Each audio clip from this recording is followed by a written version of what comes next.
नैनों का प्याला जा रहे थे यम के काला। अमृत पान कराने वाले, पान कराने वाले, ओ सुधा पिलाने वाले, ओ सुधा पिलाने वाले, तुमको लाखों प्रणाम, तुमको लाखों प्रणाम, तुमको लाखों प्रणाम, तुमको लाखों प्रणाम, तुमको लाखों प्रणाम, तुमको लाखों प्रणाम।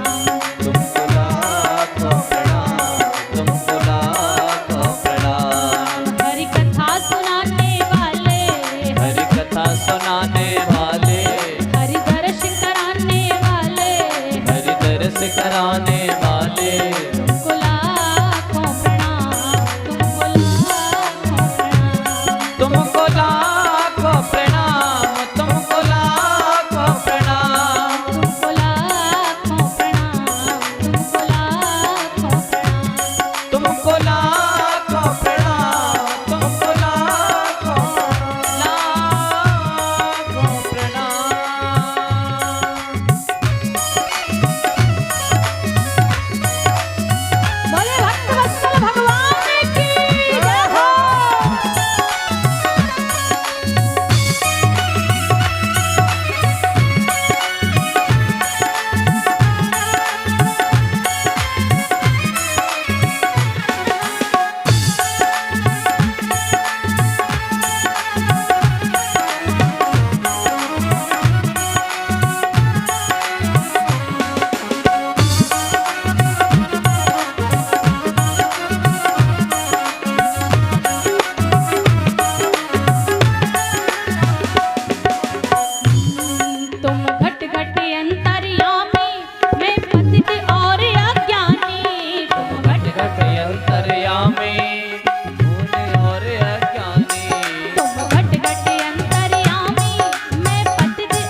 बोले श्री भक्त वत्सल भगवान की। जय हो।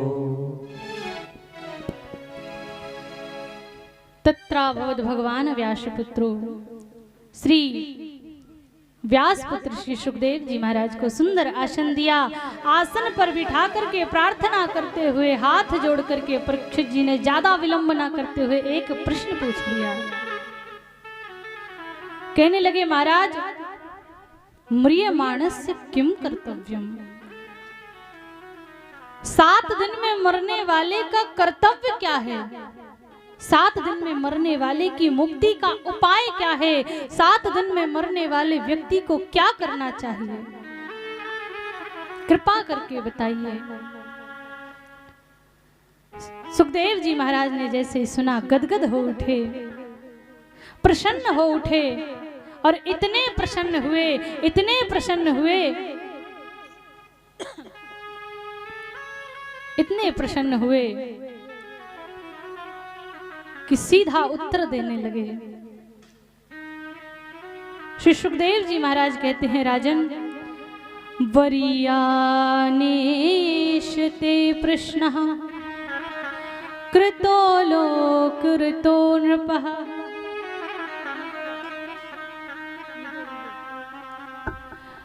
वरीयानेशते प्रश्नः कृतो लोकऋतो नृपः आत्मवित् सम्यतां पुंस श्रोतव्यादिशुया परः श्रोतव्यादिशुया परः। सुखदेव जी कहने लगे, परीक्षित, वरीयानेश ते प्रश्नः कृतो लोकहृतो नृप। राजन, जो तुमने प्रश्न किया है ये लोकहित का प्रश्न है,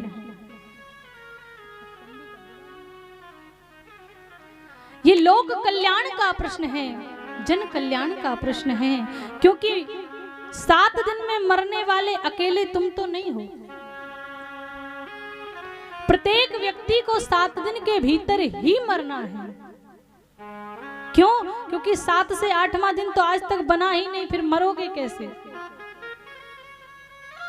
सोम मंगल बुध गुरु शुक्र शनि रवि, फिर सोम, 7 ही दिन होते हैं, 7 से 8वां दिन है ही नहीं। इसलिए प्रत्येक जीव को, प्रत्येक व्यक्ति को इन्हीं 7 दिनों में मरना है।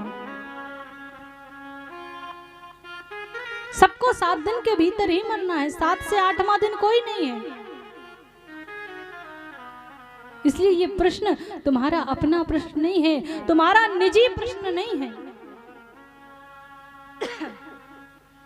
यदि तुम अपने लिए प्रश्न करते तो तुम पूछते, महाराज मैं 7 दिन में मरने वाला हूं, मेरे बचने का उपाय बताइए।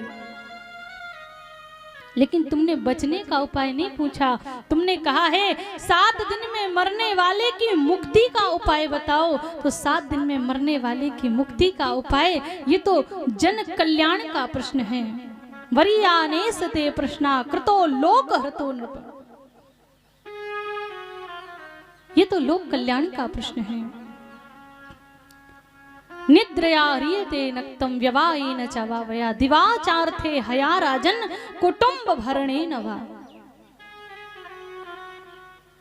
निद्रया ह्रियते नक्तं, प्रायः कलयुग में 100 वर्ष की आयु है और इस 100 वर्ष की आयु में भी हम 50 वर्ष लगभग सोने में बिता देते हैं। अब रह गए 50 वर्ष, 50 में से 25 वर्ष हम विद्या अध्ययन में जाने आने में बिता देते हैं, 25 वर्ष में हम अपने परिवार के भरण पोषण में बिता देते हैं। बताओ हमने अपने लिए कब समय निकाला? अपने कल्याण के लिए तो हमने समय निकाला ही नहीं। निद्रया ह्रियते नक्तं व्यवायेन च वावया दिवाचार्थे हया राजन कुटुंब भरणेन वा, परिवार के भरण पोषण में बिता देते हैं। और राजन, तुम कहते हो कि 7 दिन में मरना है, 7 दिन में मुक्ति का उपाय, तो वास्तव में मुक्ति तो एक मुहूर्त में मिल जाती है। 7 दिन तो बहुत बड़ी बात है, एक दिन में भी मुक्ति प्राप्त हो जाती है, एक मुहूर्त में भी मुक्ति प्राप्त हो जाती है। खट्वांग दीर्घबाहुश्च, जो राजा खट्वांग थे, सूर्यवंश के राजा खट्वांग, देवासुर संग्राम हुआ, देवताओं के ओर से पहुंचे, देवताओं की सहायता की, और जब देवराज इंद्र विजयश्री को प्राप्त हुए, राजा खट्वांग उनके समक्ष स्वर्ग में बैठे हुए थे। देवराज इंद्र कहने लगे, महाराज बताओ क्या चाहिए। मुस्कुराने लगे राजा खट्वांग, अभी तो हमने इनकी सहायता की है, अब ये हमें क्या देंगे। जब बार बार इंद्र ने कहा, महाराज कुछ तो मांग लीजिए, तो राजा खट्वांग ने कहा, अगर तुम कुछ देना चाहते हो तो यह दे दो, इतना बता दो कि मेरे जीवन काल में कितना समय शेष रह गया है। वही खाता खोला गया, देख करके पता चला, बताया, महाराज आपके जीवन काल में तो केवल एक मुहूर्त शेष रह गया है, केवल एक ही मुहूर्त शेष है। राजा खट्वांग ने विचार किया, जब एक ही मुहूर्त शेष है तो इस एक मुहूर्त का समय तो जाने आने में ही लग जाएगा। स्वर्ग से पृथ्वी तक जाऊंगा और फिर पुनः मुझे यहीं आना है। खट्वांग राजा ने कहा, यदि तुम कुछ देना चाहते हो तो यह दे दो कि इस एक मुहूर्त में मेरी मुक्ति हो जाए। देवता चिंतित हो गए, ये सब कैसे संभव हो सकता है। प्रभु के पास पहुंचे, प्रार्थना करने लगे, प्रभु हमारे जीवन काल के जितने पुण्य हैं वो खट्वांग राजा को मुक्ति के रूप में दे दीजिए। प्रार्थना की, प्रभु प्रसन्न हो गए और उस एक मुहूर्त में राजा खट्वांग की मुक्ति हो गई। सुखदेव जी कहते हैं, परीक्षित जब राजा खट्वांग एक मुहूर्त में मुक्ति को पा सकते हैं तो तुम्हारे पास तो 7 दिन बहुत हैं, तुम्हें तो 7 दिन में मुक्ति मिल ही जाएगी, चिंतित होने की आवश्यकता नहीं है। बस कुछ बातें अपने जीवन में उतार लो। श्रोतव्यः कीर्तितव्यस्य स्मर्तव्यश्चिता भयम्, भगवान की कीर्ति को सुनो, भगवान की कथा में अपने मन को लगाओ। श्रोतव्यः कीर्तितव्यस्य, जब आप भगवान की कथा को सुनेंगे, सुन करके भगवान की लीलाएं अपने भीतर स्मरण करेंगे, वही लीलाएं आप जाकर के जन जन को सुनाइए। कीर्तितव्यस्य, भगवान की कीर्ति का गायन कीजिए और अकेले में एकांत में बैठ करके भगवान की उन्हीं लीलाओं का चिंतन कीजिए। स्मर्तव्यश्चिता भयम्, स्मरण कीजिए, अपने मन को श्री ठाकुर जी के चरणों में लगा दीजिए। परीक्षित जी कहने लगे, महाराज विडंबना तो यही है, सबसे बड़ा संकट तो यही है कि ये मन ही तो नहीं लगता। मन लग जाए तो फिर कोई कष्ट है ही नहीं, मन ही तो नहीं लगता। मन को लगाने का कोई उपाय बताइए, मन को लगाने का क्या उपाय है। श्री सुखदेव जी महाराज कहने लगे, राजन मन को यदि भगवान के चरणों में लगाना है तो सबसे पहले आसन को जीतो।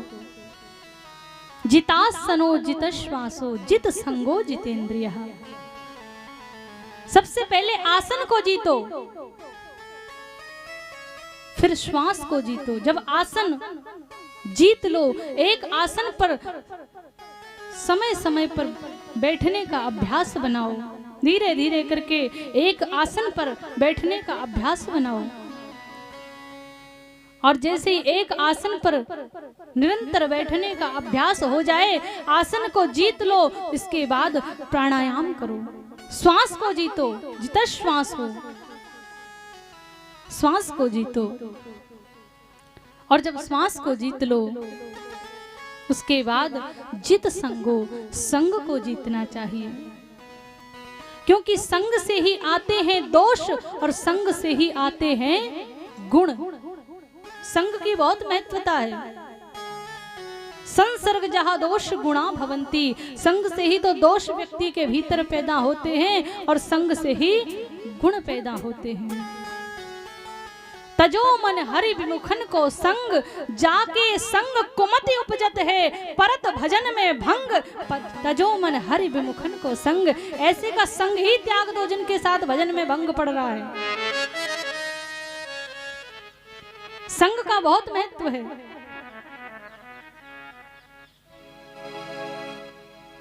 संग को जीतो, जित संगो जितेंद्रियः। जब संग को जीत लो, इसके बाद अपनी इंद्रियों को जीतना प्रारंभ करो। हमारी 10 इंद्रियां हैं, 5 ज्ञानेंद्रिय और 5 कर्मेंद्रिय।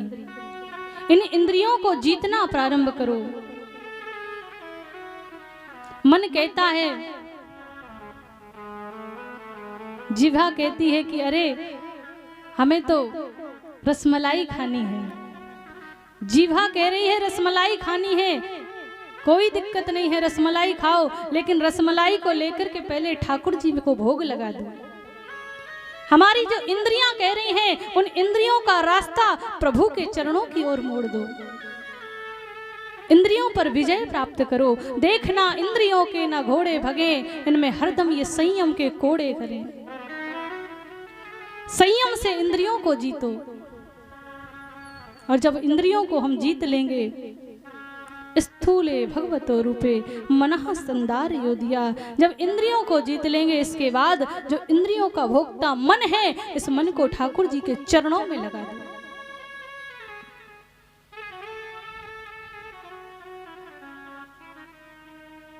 इंद्रियों को जीतो, मन को ठाकुर जी के चरणों में समर्पित कर दो।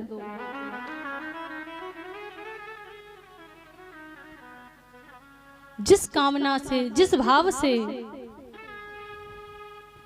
हम भजन करते हैं, उसके लिए भागवत जी में अलग अलग कामना से अलग अलग देव की, अलग अलग देवताओं की उपासना का भी वर्णन है।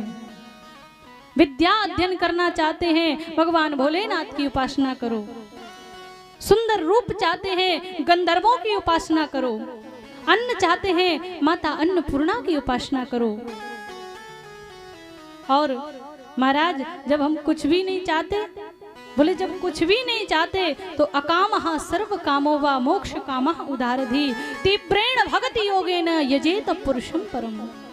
जिसको किसी भी प्रकार की कोई कामना ना हो, वो भगवान नारायण की उपासना करो। परीक्षित कहने लगे, महाराज जब कोई कामना है ही नहीं तो उपासना क्यों करें? सुखदेव जी कहते हैं, राजन ये वास्तव में ये शरीर, ये देह हमें उपासना के लिए ही प्राप्त हुआ है। ये शरीर तो उपासना के लिए ही मिला है, जिसको आज हम सब ने वासना में लिप्त कर रखा है।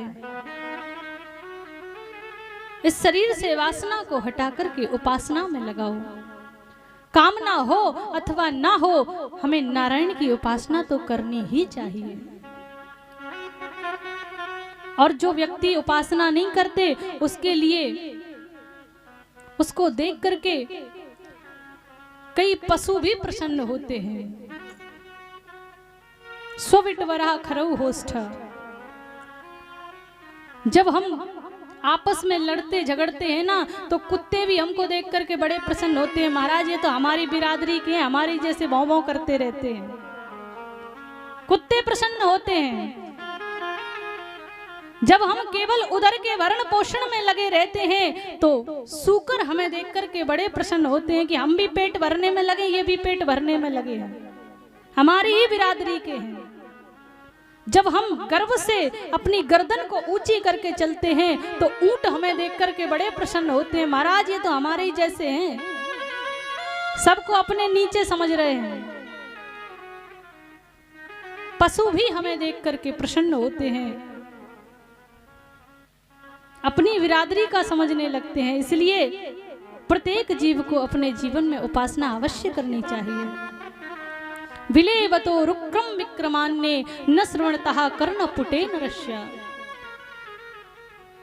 जो व्यक्ति भगवान का भजन नहीं करता, भगवान की कथा को नहीं सुनता, उसके कान चूहे के बिल के गड्ढे के समान होते हैं। जो केवल बातों में अपनी जीवा को चलाता है, उसकी जीवा तो केवल मेढक की जीवा की तरह टर टर करती है।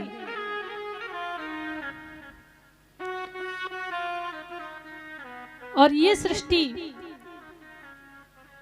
जो इतनी सुंदर सृष्टि हमें प्रतीत हो रही है, नजर आ रही है, इस सब सृष्टि को हमारे परमात्मा ही बनाते हैं। परीक्षित जी ने प्रश्न कर दिया, महाराज इतनी सुंदर सृष्टि का आप वर्णन सुना रहे हैं, ये सृष्टि को प्रभु बनाते कैसे हैं?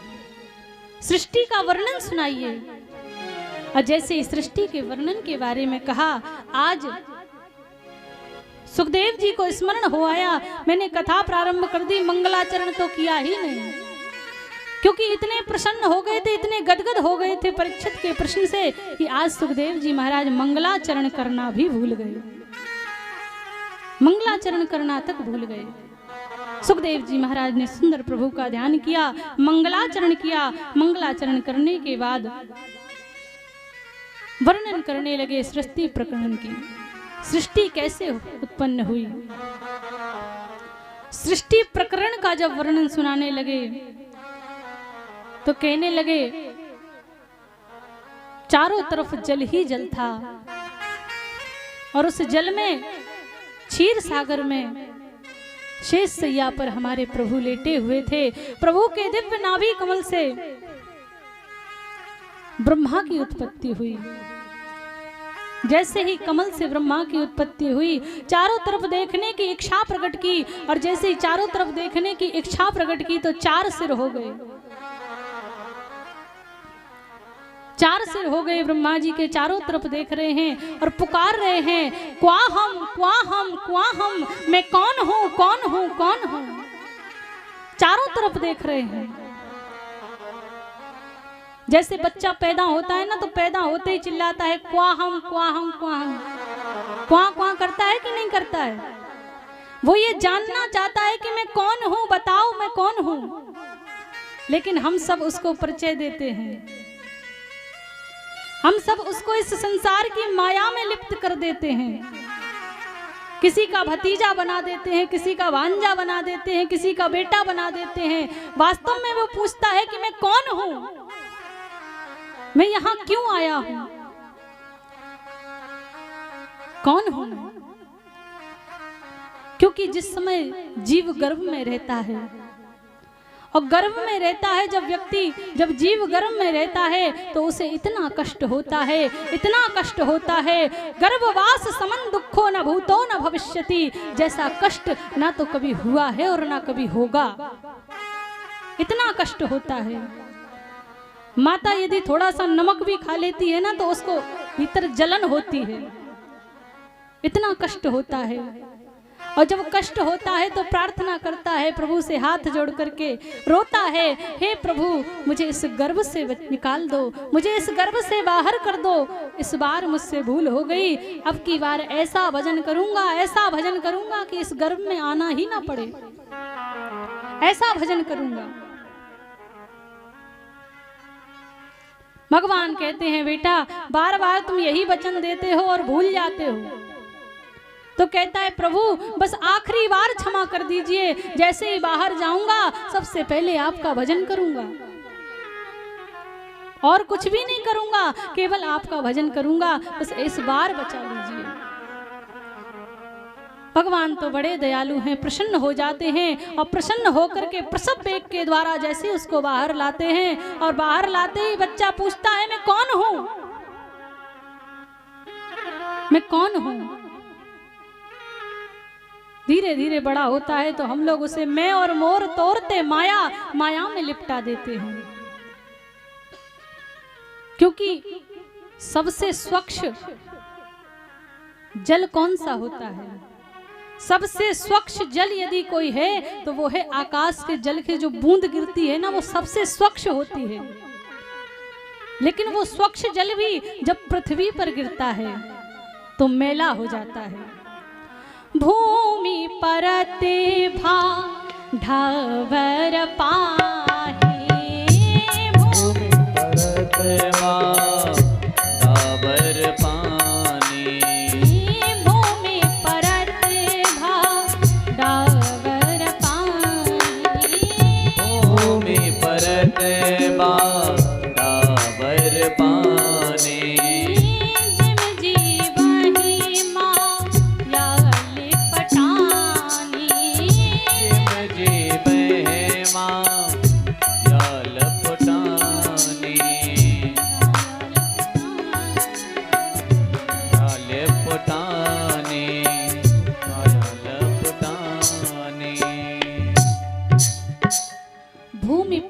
क्या डावर पाए। सबसे स्वच्छ जल है आकाश की बूंद का जल, लेकिन वो भी पृथ्वी पर आकर के मैला हो जाता है। उसी प्रकार से जैसे ही वो जीव गर्भ से बाहर आता है, उसी प्रकार गर्भ से आते